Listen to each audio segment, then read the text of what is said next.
अब हुआ राज। ये नारा भगवान बिरसा मुंडा जी ने आज से 150 वर्ष पूर्व जब उनका जन्म हुआ, उसके बाद उन्होंने जो संघर्ष किया आज से 125 वर्ष पूर्व दिया था।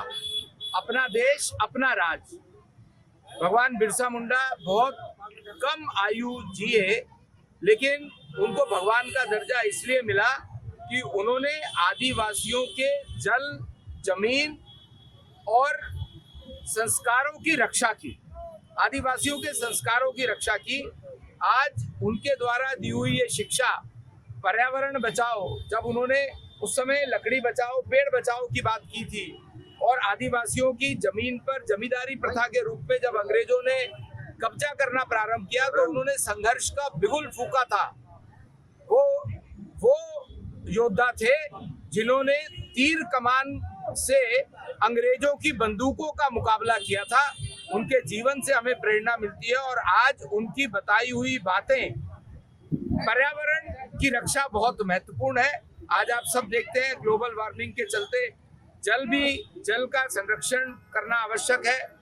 जमीन के अंदर का जल भी खत्म हो रहा है, जमीन भी जा रही है, जंगल भी जा रहा है, और जो आदिवासी क्षेत्र, जनजाति क्षेत्र के लोग हैं, उनको शिक्षित और संस्कारित करना और मेन स्ट्रीम में लेकर के आना, ये उनके द्वारा दी गई प्रेरणा है जो आज भी प्रासंगिक है। आज उनकी पुण्यतिथि पर मैं अपनी तरफ से, भारतीय जनता पार्टी की तरफ से, हमारी एनडीए की सरकार की तरफ से उनको पुष्पांजलि, अपनी श्रद्धांजलि अर्पित करता हूं और उनसे प्रेरणा लेकर के हम भी पर्यावरण की रक्षा और अशिक्षितों को शिक्षित करने और संस्कारित करने का काम करेंगे। अब हुआ राज।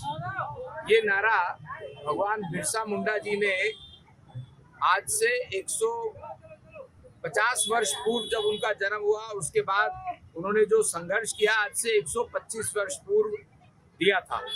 अपना देश अपना राज।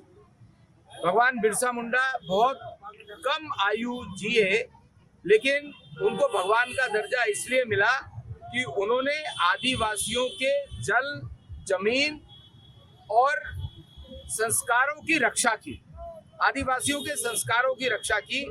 आज उनके द्वारा दी हुई ये शिक्षा, पर्यावरण बचाओ, जब उन्होंने उस समय लकड़ी बचाओ, पेड़ बचाओ की बात की थी, और आदिवासियों की जमीन पर जमींदारी प्रथा के रूप में जब अंग्रेजों ने कब्जा करना प्रारंभ किया तो उन्होंने संघर्ष का बिगुल फूंका था।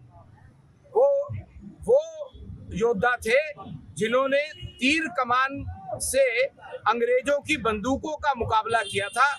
उनके जीवन से हमें प्रेरणा मिलती है और आज उनकी बताई हुई बातें, पर्यावरण की रक्षा बहुत महत्वपूर्ण है।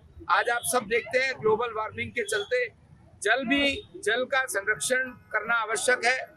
जमीन के अंदर का जल भी खत्म हो रहा है, जमीन भी जा रही है, जंगल भी जा रहा है, और जो आदिवासी क्षेत्र, जनजाति क्षेत्र के लोग हैं, उनको शिक्षित और संस्कारित करना और मेन स्ट्रीम में लेकर के आना, ये उनके द्वारा दी गई प्रेरणा है जो आज भी प्रासंगिक है। आज उनकी पुण्यतिथि पर मैं अपनी तरफ से, भारतीय जनता पार्टी की तरफ से, हमारी एनडीए की सरकार की तरफ से उनको पुष्पांजलि, अपनी श्रद्धांजलि अर्पित करता हूं और उनसे प्रेरणा लेकर के हम भी पर्यावरण की रक्षा और अशिक्षितों को शिक्षित करने और संस्कारित करने का काम करेंगे।